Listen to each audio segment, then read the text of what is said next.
a little bit about tracking and learning to track.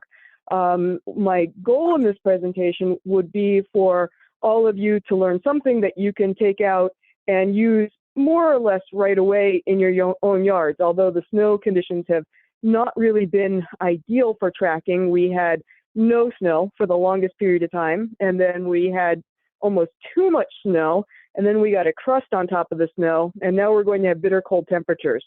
So it's been a little bit of a challenge for good tracking, and some of you may have seen the advertising for 2 more tracking seminars that I was going to be doing live this weekend, one tomorrow and one on Saturday. And unfortunately, we've had to cancel or postpone both of those because of the bitter cold temperatures that are coming on top of the miserable snow conditions that we've had. So some of this you may not be able to put to use right away, but hopefully it will still be useful for you the next time we get a nice 3 or 4 inch snowfall. So Flander, we could go to the next slide. That would be great. And this is actually my old contact information. My new contact information shows up in the chat. I've changed over my website and my business name at this point, but you can still reach me at the website that's listed right at the very top of the chat page.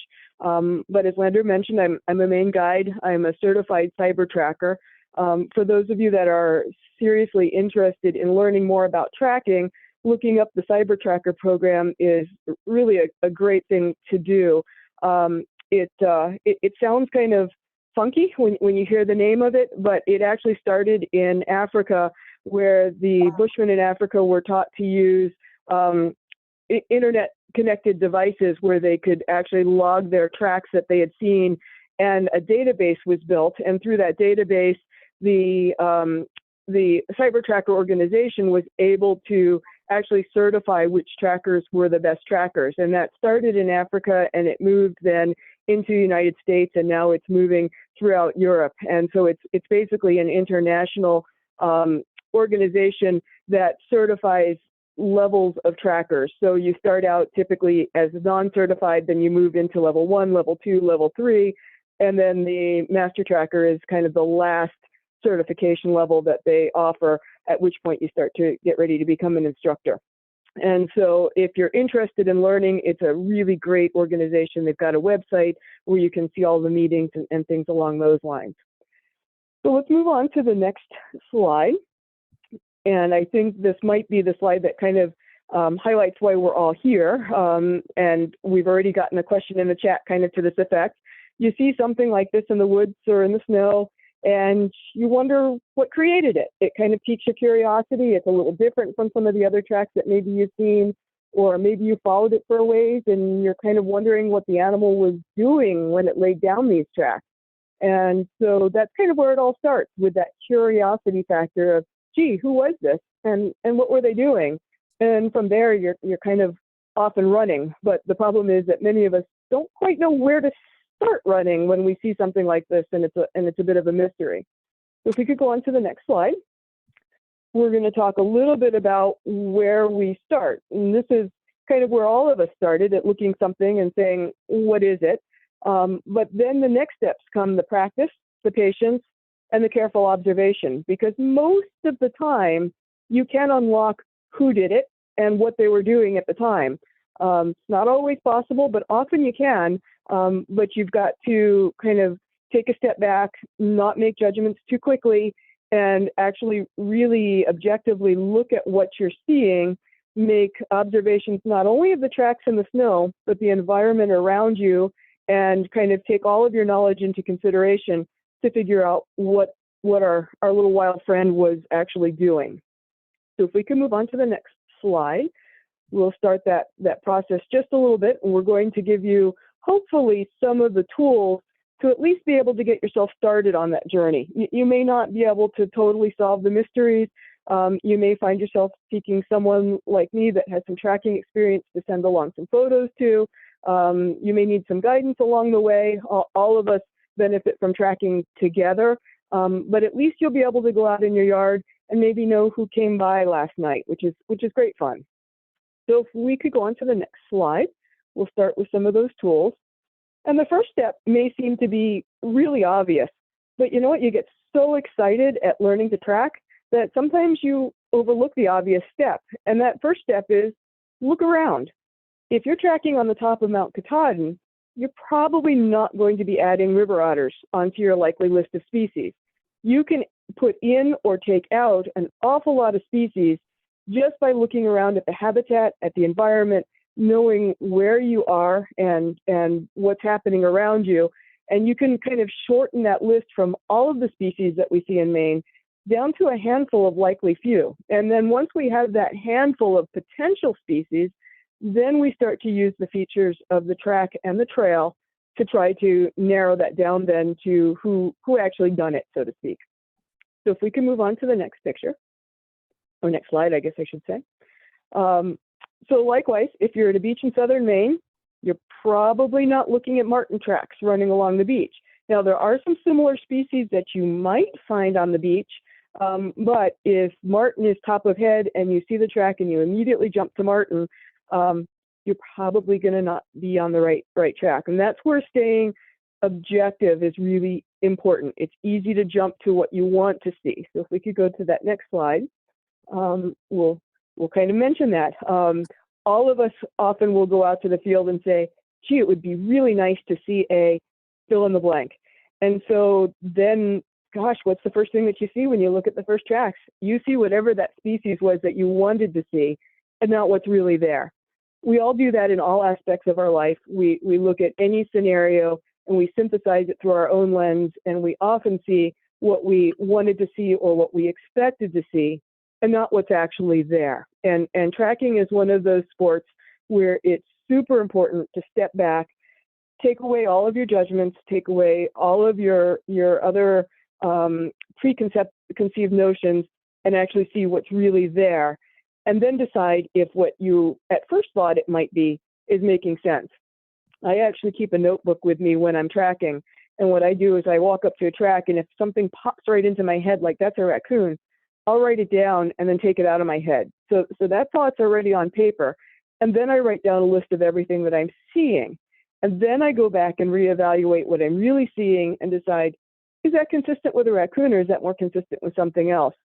And very often I do find that my initial judgment is correct, but I've gone through that process and I haven't just jumped right to the unicorn. I've made myself go through the step by step and think about all of the other possibilities as well. So if we can move into the next slide, that would be great. So first things first, where do you start when you see a track that you don't know, that you haven't seen before, or something that you maybe want to try to sort out? And obviously, the first thing that we do, as we talked about already, is habitat, because you can really rule in or rule out an awful lot of things just based on habitat. Once you've done that, you want to try to move on and count the number of toes. Believe it or not, we can start to classify a track into a grouping by how many toes that you're seeing.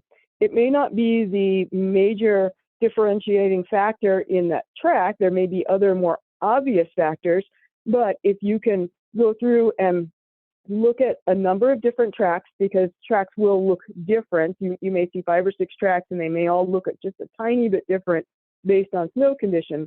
But if you can convince yourself of how many toes you're seeing, that will further help to narrow down your list just a little bit.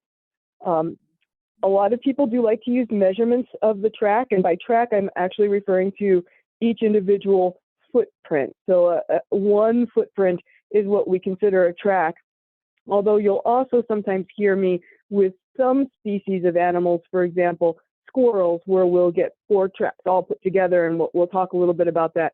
Sometimes I'll refer to that track as a track because all 4 feet are together. But as a rule, a track will talk about 1 foot.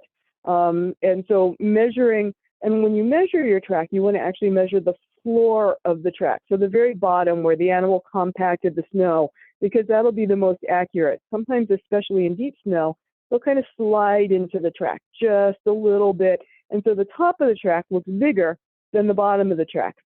So you want to measure actually the floor of the track. And that will then again help you to further narrow down your species. And then you want to try to identify the gait used. This can be a little bit more challenging. It's a little bit more advanced. It's something a little bit beyond what we're going to talk about in detail tonight, but there are a number of books that I'm going to mention to you that will help you to identify that gait. But if you can tell if that animal was, for example, hopping or bounding or walking or trotting, you can again then narrow things even further into categories. And as I said, that takes a little more practice, a little more advanced knowledge, but it's definitely doable with just a little bit of work and study and a really good book. Once you can narrow that down, again, you'll narrow your species a little bit further. And then if you're actually really wanting to get things confirmed or totally narrowed down, measuring the parameters of the gait, so the distance between those tracks, the width of the trail that the animal has left, all of those things are yet more valuable clues. But most of the time, if you just go through 1 and 2, you'll get pretty close. And if you go 1, 2, and 3, you can probably get it pretty close down to species most of the time. Not always, but most of the time. So it doesn't take an awful lot of data to really get you moving and rolling and get some answers. So if we could maybe move on to the next slide, that would be great. So as far as resources are concerned, they are really helpful to have some good resources on hand. If you're looking to buy just one book for your library, the one that I would consider is the one pictured to the left here, written by Mark Elbrock. He is a super nice guy. He does a lot of large cat studies out west. He comes through very regularly through that Cyber Tracker program. He was kind of one of the founding fathers of the Cyber Tracker program. He's an amazing tracker. He knows his stuff. He works internationally, and he is just super well educated on tracks and literally has written the book On Tracks. So if you are looking to add one book to your library, that would be the one I would recommend. The first edition is equally good. So if you don't want to spend the money for a new second edition, by all means, don't hesitate to buy a used first edition. Super good book. The other really good book, the one on the lower right, is written by Paul Resendez, also a super good guy. This book is not quite as comprehensive, so I would kind of consider it a secondary book to add to your library. There are also several books written by David Brown, who's semi-local. He's in Massachusetts. His books are also very good, and some of them are quite inexpensive and designed as kind of track cards that you can take out and lay down next to a track, which a lot of people really like. And then, of course, there are online resources. There's one called iTrack, which is really good. iNaturalist is a little bit more limited, but also a good resource if you're getting stuck. But iTrack is a good app that you can add onto your phone. So if we could move on to the next slide, please. All right, so circling back to the number of toes visible. So when we think about toes and we think about feet, the feet are kind of the window to the world of the animal and how they make their living. You can very well tell just by looking at these 3 feet at the bottom that these animals live in different habitats and they use their feet differently. On the left, obviously that animal is built for walking on hot packed surfaces over longer distances with very compact toes that are very, very hard and very horny and very covered.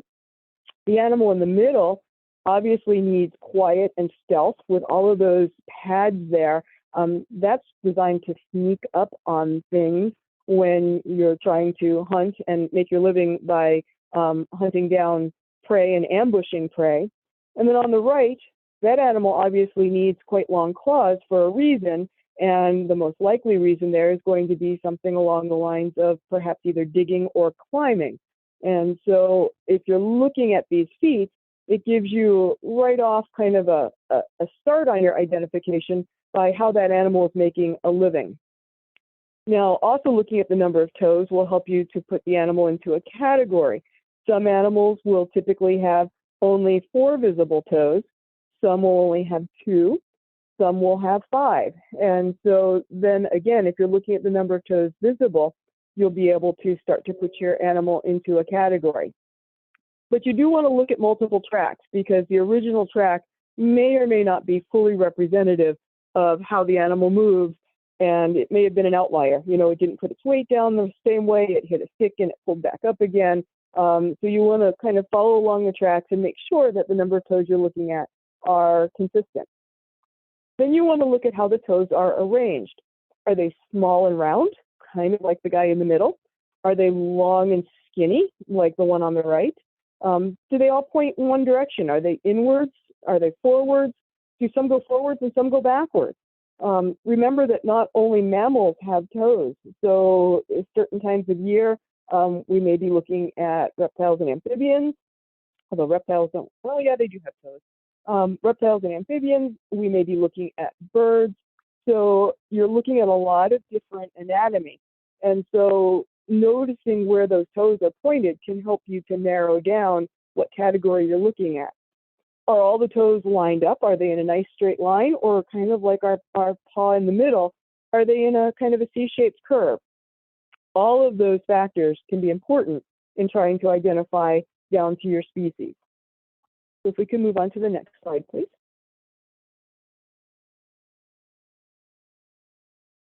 So we're going to try to limit our discussion just a little bit to the more commonly seen tracks in Maine.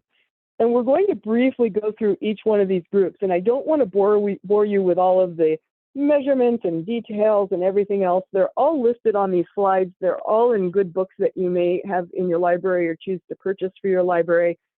This video is being recorded, so you'll be able to go back and you can jot down any of the little details that maybe you would like to remember later.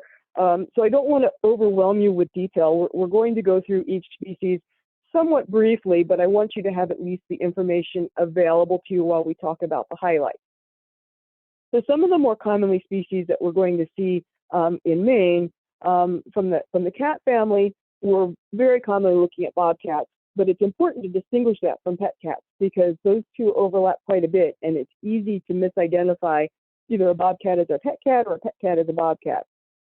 From the dog family, we're typically looking at coyotes, red foxes, and gray foxes. Gray foxes are a little bit more common in the southern part of the state, but they do come up even as far as Bangor and a little past. So depending on where you live, in the slightly warmer climates, gray foxes are going to be on your list of possibilities. And any of these dogs or any of these dog family animals, you'll want to distinguish from pet dogs. Because again, people love to hike in the woods. They take their dogs out in the woods and they run. And so if you're looking at a 40-pound husky, you may see a track that looks similar to a coyote. So we need to develop those skills to distinguish between those tracks. And then of course we've got the whole kind of cluster of squirrel-like rodents. And in the winter here, we typically will have 4 squirrels to distinguish, the red, the gray, the 2 flying squirrels, and then in warmer weather, we've got chipmunks and woodchucks if you're starting to do tracking in more spring-like weather. Then, of course, we've got the other rodents, the mice, the voles, and the muskrats. If you're down south, you'll have a rabbit. If you're up further north, pretty much all we've got are snowshoe hares. We've got the mustelids, which are amazingly fun to track, probably my favorite animals to track. But you're looking at fisher, marten, mink, ermine, long-tailed weasels, and then my favorite, otters. I love to track otters. So all of those will be common more or less year-round, again, depending on where you live. Then we've got the ever-abundant raccoons, and I apologize for the typo there. I need to get that fixed. Raccoons are fun to learn when you're first learning because their feet can look tremendously different depending on the circumstances. And so they're a fun one. We've got skunks, we've got beaver. This time of year, you'll see plenty of porcupines wandering about. And then, of course, the Maine famous deer and moose. So those are kind of the major species that you want to have on your list. Looking at mammals, not adding birds into that list. We could easily double or triple that list once we start to add birds. And then in the spring, once we start to add insects and amphibians and everybody else, it really gets out of control. But for this time of year, this is going to be kind of your basic starting point of a list. So if we can move onwards, that would be great. So we're going to talk just a little bit, as I said, about each species. This can be a little bit challenging without me being able to wiggle a pointer for you, so you're going to get some creative descriptions here. But we're going to start with a bobcat. And the bobcat track is one of the few that you're going to see. Cat tracks in general are round shaped. So if you're seeing a track that if you could easily draw a circle around it, you're starting to think about the cat family right off the bat. And not only are cat tracks typically round, but they have what we call a leading toe, or one toe that kind of sticks up further than the others. And you can kind of demonstrate this with your own hand if you put your hand up and take a look at it. The naughty finger is your leading finger. It's a little bit longer than all of the other fingers, and it's going to be the first one to show in a track.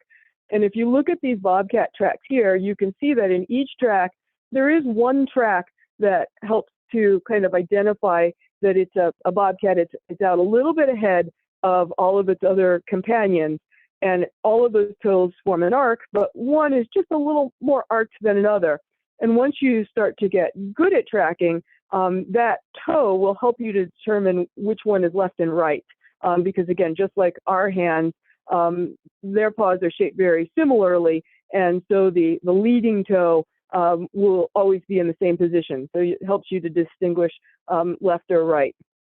The other kind of distinguishing factors of cat tracks is if you draw what will turn out to be a C shape, kind of between the big fat pad on the back side of the pad, the what we call a metacarpal or metatarpal pad, the palm pad, which in bobcats will have several lobes. It's another identifying factor of it.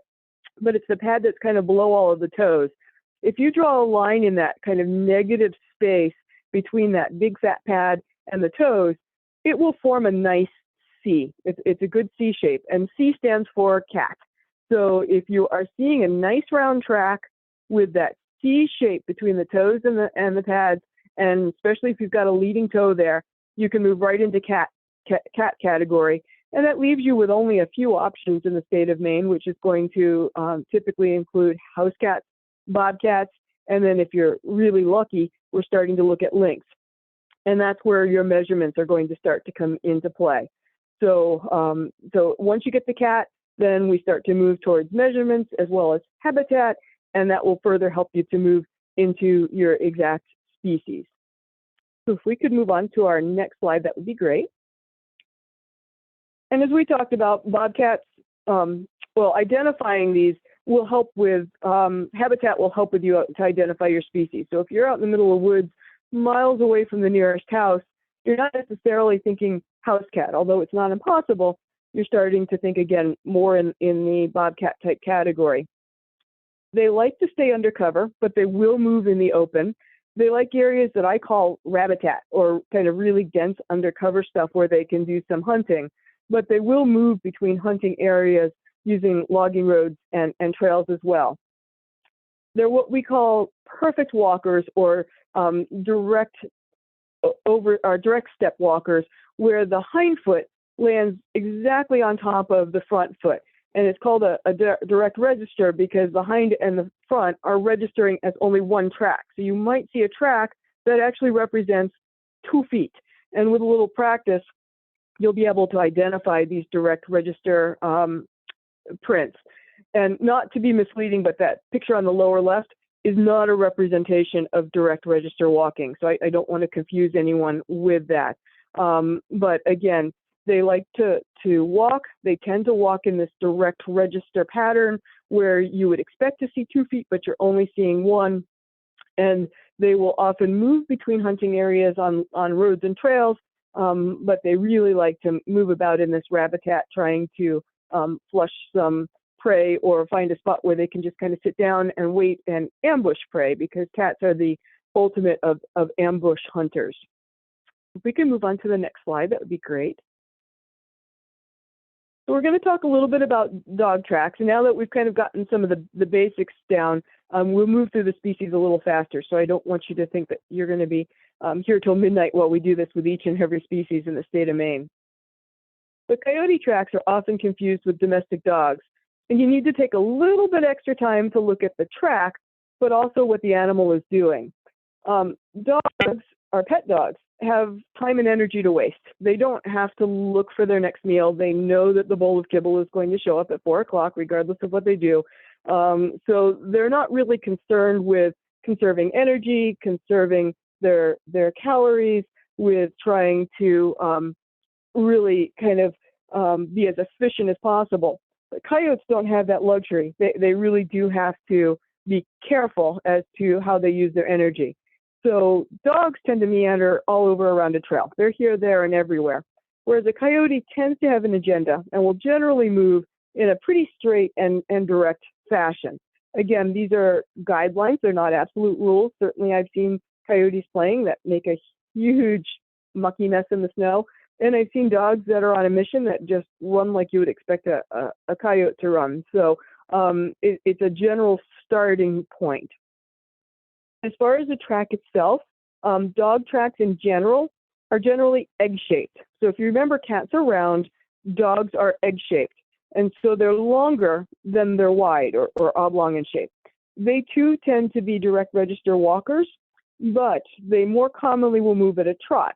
Coyotes make their living by basically running down prey. So they kind of, rather than sit in one spot, conserve energy and ambush, they will generally trot along, often on trails, looking for opportunities.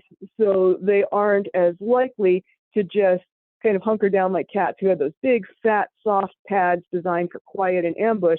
If you have both dogs and cats, if you feel your cat's feet, they're really soft and squishy and kind of fun to play with, even though the cats don't like it. If you feel your dog's feet, they're firm and they're crusty. They've been hardwired for long distance movement. And so coyotes will generally do that most efficiently at the gait that's called a trot. If we could go to the next slide, that would be super. Most of the time, you're going to see 4 toes for the coyotes. They don't have one leading toe. They generally have 2 that are out in front, and they'll have nails that register in front of those. So if you're looking at that track at the bottom, you'll see that there are 2 toes in the front with 2 nails, tiny nails in front of it. Then there's 2 that are kind of off to the side, and then you'll see that metacarpal pad at the bottom. The space between those toes and the metacarpal pad doesn't really make a C. It's kind of a real jagged, funny-looking C. And if you actually look at it pretty closely, you can easily draw an X between the first and second toe and the metacarpal pad, and then the third and fourth toe in the metacarpal pad. So while cats will have a negative space that's C for cat, dogs have an X generally, which doesn't really stand for dog, but X for the dogs. Their nails do register. Their pads are, their metacarpal pad in particular, which is that heel pad, is smaller than cat pads for the reason that we talked about. They're distance hunters. They're not ambush hunters, so they don't need that soft, big, quiet pad. And in fact, sometimes that metacarpal pad on the hind foot will only look like a tiny little dot. You almost have to look to see that it's there. You see the nice 4 big toes, but then you've got this little tiny dot.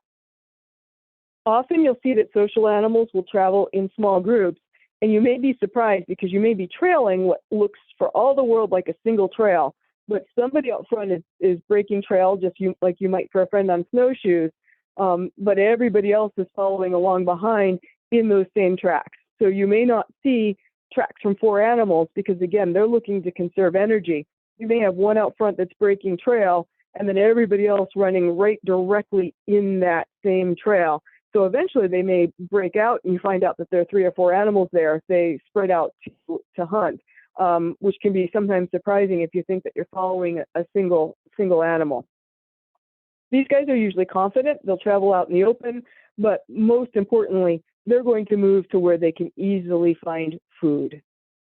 So if we could go on to the next track, the next slide, that'd be great. So also in the dog family, we're looking at the foxes, which can, again, be confused with smaller domestic dogs. And sometimes foxes can be difficult because sometimes they will meander a lot like a pet dog, making it even a little more challenging to get your identification. But they like to be in what we consider edge habitat. So just on the very edge of, for example, field and forest, or someone's backyard and forest. So they'll be just inside the wood line. So that can be a little bit of a clue that you're looking at a fox as opposed to a small dog. And of course, the picture down on the right kind of gives you that little bit of a comparison, not really to scale, but how the cat is looking rounded. The dogs you can see look a lot more oval, and then you can see kind of how the coyote track is kind of really oblong compared to, for example, dog tracks, and even to some extent the fox tracks. So if we can move on to the next fox slide, that would be great. So the gray fox and the red fox do have slightly different tracks. That negative space in the red fox is an X, much like with the coyotes, but gray foxes are actually a little bit more kind of H-shaped when you're looking at it. And it's a little interesting because biologically and from a habitat use standpoint, gray foxes are kind of blends between cats and dogs. They like to climb. They do a lot of the things that cats will do, but they're still categorized as dogs. And their tracks actually look a blend. You can see the gray fox track is a little bit more rounder, kind of more like a cat.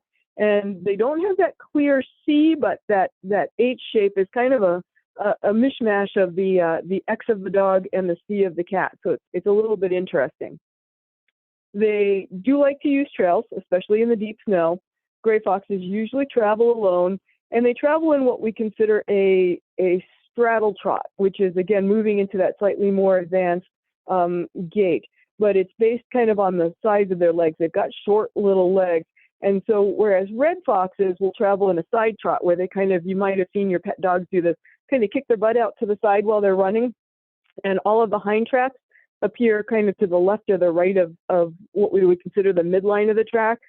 Gray foxes can't do that because they've got these short little legs. But one of the big features that we see in red foxes, and if you look closely at those tracks on the lower left, you'll see all that hair in the track. Red foxes have really heavy fur, especially in the winter between the toes. And so you will see really hairy looking tracks, which gives you a clue right off the bat that you might be looking at a red fox.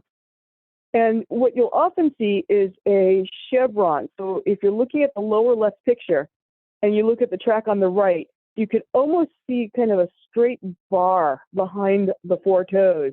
You can see there's a little bit of a pad mark behind it, but it almost looks like a straight bar across there. If you see a chevron in the trail of a dog, you pretty much almost guaranteed have a red fox track. There's really not much else that will create that chevron appearance. So that flat bar is a really great help. You don't always see it, but if you do see it, you've pretty much got your identification nailed down. That makes life really easy if that's the case. If we could go on to the next slide, that would be super. So as I mentioned, the gray fox has the short legs and travels with a straddle foot. So the hind foot will rotate from left to the right of the midline just as it's moving. Whereas the red fox with its really long legs will just kind of kick the rear end out to one side and have its tracks always to one side or the other of midline. And as I said, if you watch dogs run on a beach, you'll see them do that all the time. They kind of seem to almost get tired of having their legs underneath them, and they just kind of kick their butt over one side or the other, and it just is a much smoother gait. And that's very characteristic of the red fox when you're starting to look at the trail patterns. So if we can move on to the next slide, it would be super. So we're going to kind of, no pun intended, fly through the squirrels here just a little bit. And as I mentioned, we're starting to think about chipmunks, woodchucks, eastern gray, red squirrels, northern flying, and southern flying, depending on the exact habitat that you're looking at. And we're not going to go into all the basics because squirrels get so complicated. We could have a whole 2-hour lecture just on squirrels and still be confused when we get done. But we're going to look at just some of the basics. So if we could go to the next slide, that would be super. So our winter mainstays are going to be the red and the gray squirrels. This is one of those categories where I will sometimes refer to the pictures left and right as tracks, as opposed to each individual foot, so not to confuse you there. But these are animals that tend to bound on the ground. And if you're watching in your front yard, you'll see them do this. They reach forward with the front legs, and the front legs hit, and then the hind legs swing out and around the front legs and land in front of the front feet. So if you're looking at the track on the lower left, those smaller tracks at the bottom are actually the front feet, and the larger tracks on top are the hind feet. So the animal hit with both front feet, the hind legs, which are really long, swung around and landed in front of the front feet, and that is a set of all 4 feet of the squirrel. Now, similarly, if they don't quite swing out just as far, you'll get the pattern that's on the right, where you kind of get a mush, where the larger tracks on the outside are the hind feet, and the 2 smaller tracks on the inside are the front feet. So it's kind of the same thing as on the left, just with the back feet kind of slid backwards just a little bit. So when you're seeing something like this, you're starting to think squirrel category.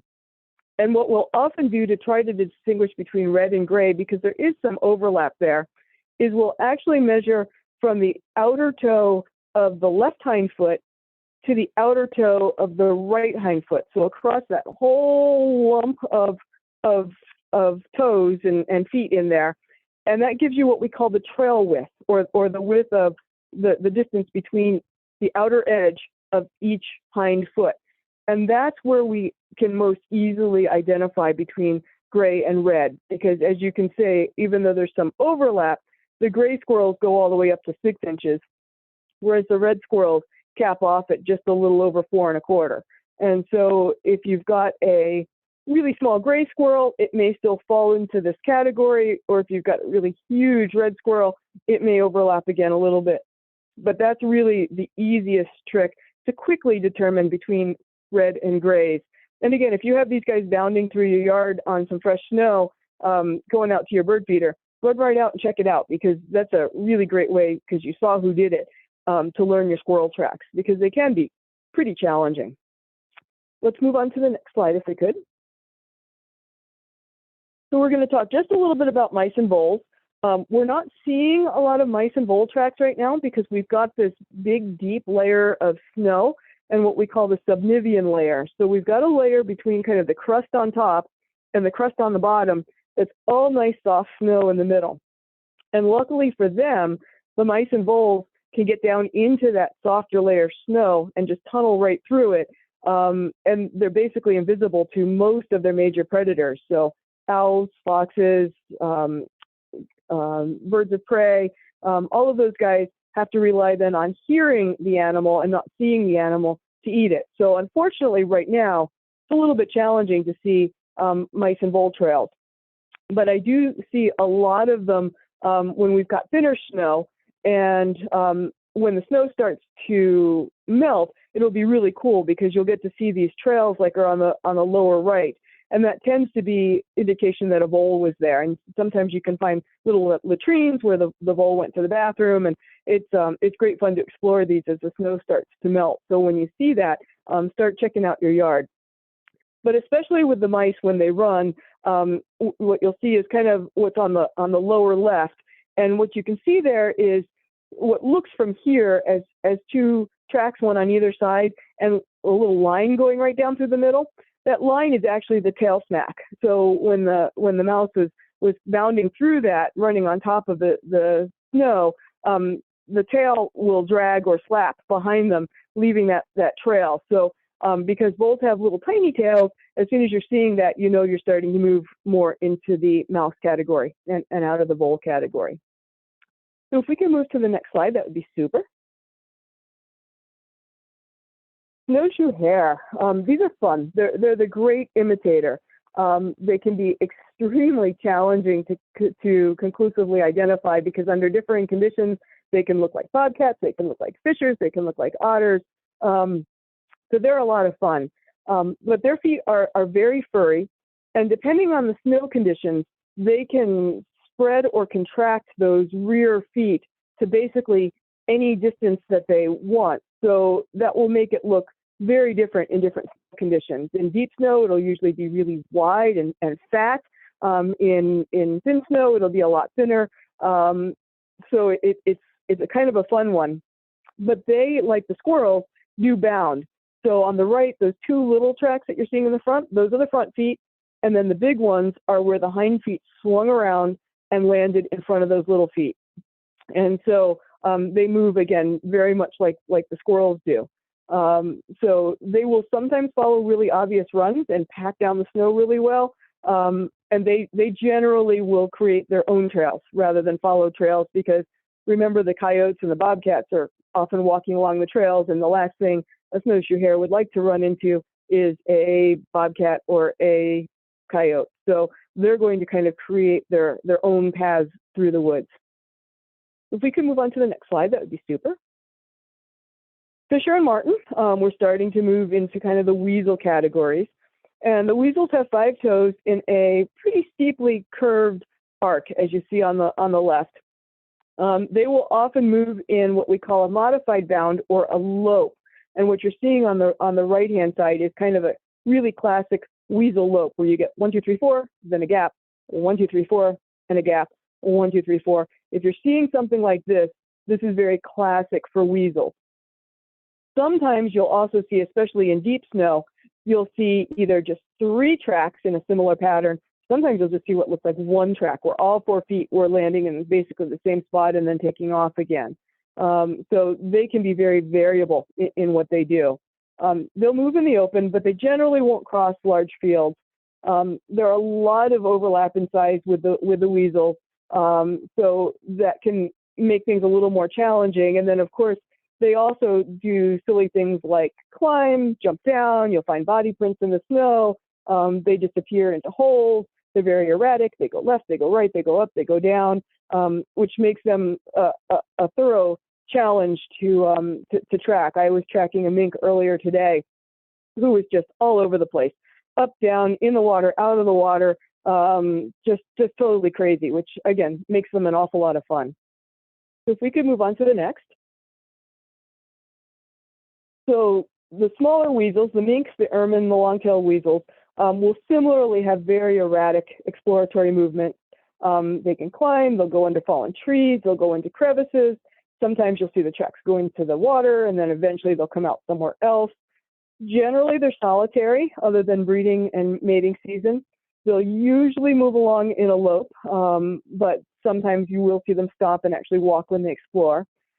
Mink will sometimes slide downhill, much like otters will. So if you see a slide, you're starting to think otter, but don't rule out mink. And you also can't necessarily rule out fisher. And mink, of course, like to move along waterways and stream beds and areas along those lines. We can move on to the next. And my favorite, the otter. Otter and fisher tracks can be very easily confused. So you really have to look at habitat. Look for webbing. Otter, as being waterbound creatures, will often have webbing between their toes, whereas fisher generally do not. Look for sliding, like on the left. And I think this may circle back to what someone was asking before we started, what leaves a nice, wide, even track that kind of looks like something was hauling a toboggan. That is often characteristic for an otter slide. And so this otter did some running and then just basically fell flat on his belly and just let loose and slid often downhill, but sometimes they'll do it right on flat and everything else. I've watched my otter in my yard do this. They'll get up and run and they'll slide, and they just look like they're having a fantastic time. If they're moving or traveling, they'll often lope, but they try to move in water where possible. Whenever they can, they slide, even if it's going uphill.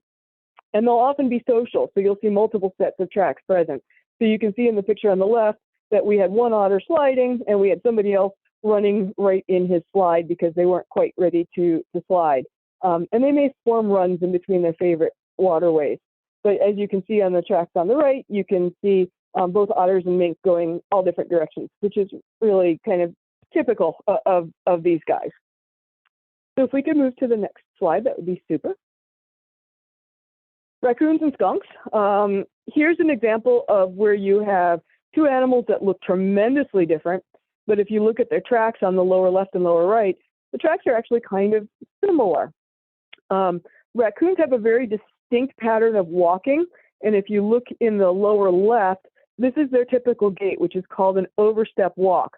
The track on the right-hand side of that picture is the hind foot. The track on the left-hand side is the front foot. So you will very often see a front paired with a hind all the way down the trail for a raccoon. So when you're seeing that, your mind should be heading right towards raccoon very, very quickly. They're obviously often found near bodies of water. Skunks tend to move in that lope pattern that we were looking at before with the weasels, that 1, 2, 3, 4 gap, 1, 2, 3, 4. But if they're exploring, they'll stop and walk. They're confident. They don't have an awful lot to be afraid of. They're well armed. So they'll move right out in the open, and they're not typically hiding or afraid of anything much. But their tracks, as you can see, are long with long toes, much like raccoons, but skunk tracks are much smaller than raccoon tracks. Both of these guys can, especially if they're out in deep snow, walk in that direct register pattern when the front and the hinds fall into the same hole. So that's very easily confusing. And believe it or not, raccoons can be even mistaken as bobcats and fishers and a whole bunch of other species. So again, especially if they're in that direct register pattern, you need to look closely. If we can move to the next slide, that'd be super. Beaver and muskrat, these are kind of the opposite scenario where you've got two animals that look very similar, but their tracks are very, very different. Beaver tracks can be hard to find because they're often obscured by that big fat tail that drags along behind. But when they are present, the tracks are massive. If you look at that lower left picture compared to a human hand, those hind tracks are huge. And beaver may often walk. You can see them in snow, and they'll often move in small family groups. Whereas on the other hand, the muskrat on the right-hand side look much more like rodent tracks, and they've got their hind toes, number 2, 3, and 4, the middle three, tend to face completely forward, and 1 and 5 are off to the side. So kind of if you were pointing your 3 fingers up towards the ceiling and your thumb and your pinky out to the side, that's kind of what the muskrat tracks tend to look like. And they've got really stiff hairs on the edges of their toes, which form a kind of a ridge, which helps them to swim. So it gives them a little more buoyancy. And you can actually see those hairs in the tracks, which is really cool. And again, you'll usually find these guys around water, and they'll slow to a walk while they're exploring. And the little drags that you see on the right-hand bottom slide is actually that skinny little muskrat tail being dragged through, as opposed to that big fat beaver tail. So you will see tail drag, but it's a different type of a tail drag. So if we could move on, that would be super. Porcupine, everybody's favorite this time of year. Much like the skunks, they don't have a lot to be afraid of, so they will usually walk. They just can't be bothered to use any other gait. They just kind of get going and they walk, and if somebody approaches them, well, oh well. And occasionally they'll take off a little faster of a route, but generally they make this kind of snowplow look that you see off on the left-hand side, where you just see a wide-bodied, big fat feet kind of hitting down. You can tell that the body kind of dragged down the middle, and you'll often see quill drags all the way down the line, where they just kind of keep on going. They're good climbers. They'll nip twigs off the trees and drop them to eat them. These deep furrows, like a snowplow went through, is typical. They'll often use the same ones again for efficiency, and they are usually solitary. And if you get to see their tracks in the small amount of snow like you have on the right, you'll see that the feet are really heavily pebbled. And that's one of the ways they gain extra traction when they're climbing trees. That pebbled foot just really lets them get some extra grip and traction, along with those super long nails that we saw on one of the very first slides, which sometimes will also show up on the tracks that are in thinner snow. In the deep snow, you're not going to see any obvious track patterns. You're just going to see the snowplow going through. And the next slide, please. And white-tailed deer and moose. I think probably most of you are probably familiar with white-tailed deer. They will generally walk most of the time. If they're scared, they'll move to a trot or to a lope. And if they're really scared, they'll go to a gallop. They actually do have 4 toes on each feet, but 3 and 4 are the ones that form the traditional hoof that we think of. 2 and 5 are the dew claws, and they act basically in snow as kind of the snow break or the ice break. They can drop those down if they're starting to slide or skid and give themselves a little bit of extra traction. So they're often up above the ground and don't always register unless you have a kind of a deep substrate like the mud on the lower left. And then again, we know white-tailed deer are often in groups, whereas moose tracks are much larger, as you can see in the upper right corner, and they tend to be more solitary and prefer more wetland-like areas. And I see that we had a question pop up in the chat box from the slide before with the porcupines and why the porcupine tails don't obscure the tracks. And often porcupines actually will walk with their tails carried slightly out. They don't typically completely drag them. So when they're snow plowing, you'll see the tail drag on top of the snow. But if there's thin snow, they'll actually often carry their tail just a little bit up. Sometimes you'll get a little tail drag or a little swipe, but most of the time in thin snow, the tails don't tend to do a lot of damage to the tracks, which is kind of nice because they're cool tracks to look at. So if we can move on to the next slide. So this kind of brings us to our end of our kind of real quick whirlwind tour. But I wanted to give you a little bit of my philosophy on tracking. And for me, tracking is about forming a relationship with the wild animal in the real world, especially if you are trailing them and you're not too far behind them. They certainly know that you're there. And so if you're tracking something that went through 2 or 3 days ago, it's a little different. But if you're tracking on something that's fresh, they're aware of your presence, you're aware of their presence, and you want to respect that relationship and you want to track with care. You don't ever want to stress an animal, especially in the winter months when it's so hard for them to survive. You want to be careful not to damage the environment, and you definitely don't want to insert yourself into the equation. In other words, try to get too close to an animal that you're trailing to change the animal's behavior in any way. Because if you do so, you're costing them energy, you're costing them resources, and you've kind of stepped over that line from being part of them with nature to moving into kind of the harassing mode. And going back to that famous quote, in wildness is the preservation of the world. And tracking is kind of our window into some of that wildness. So if we can move on to the next slide.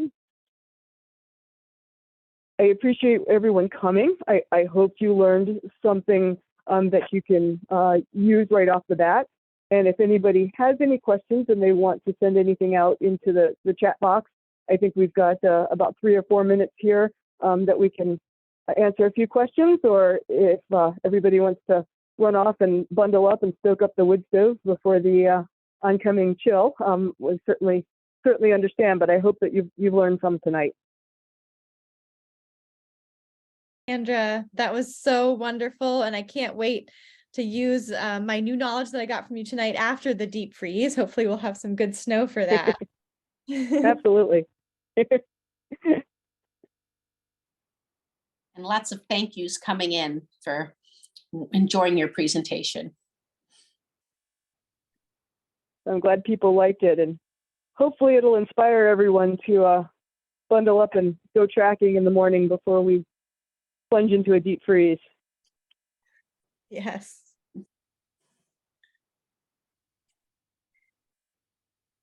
It looks like you have a question, Sandra, in the chat box. Is there a difference between male and female deer tracks? And there actually is, and it's not actually quite as clear cut as many would like to make it think. But male tracks do tend to be a little bit bigger. They splay a little bit more because the bucks do tend to be heavier than the females. And so often, though, the difference comes in the habitat because the males will more commonly, especially during the rut season, travel alone and just inside the wood lines, whereas the females are more in groups and a little bit more truly either in the woods or in the field. So it's a combination of size and morphology, but also habitat. You'll see a lot of measurements that say this is male and this is female. And in my experience, that's not necessarily true when you pair it with trail cam information. Very often, measurements help, but that morphology and that splaying has helped. And often you'll see more of the dew claws on the males because, again, they're heavier, so they walk a little bit more down on the front. And I see the question on the vole tracks, what the odd straight line tracks are. Those are actually the vole toes. They're super cool. So the toes on voles stick straight up in the air and straight out to the side, which is kind of cool. So yeah, so those were vole toes that you were noting. That's very cool. Voles are fun.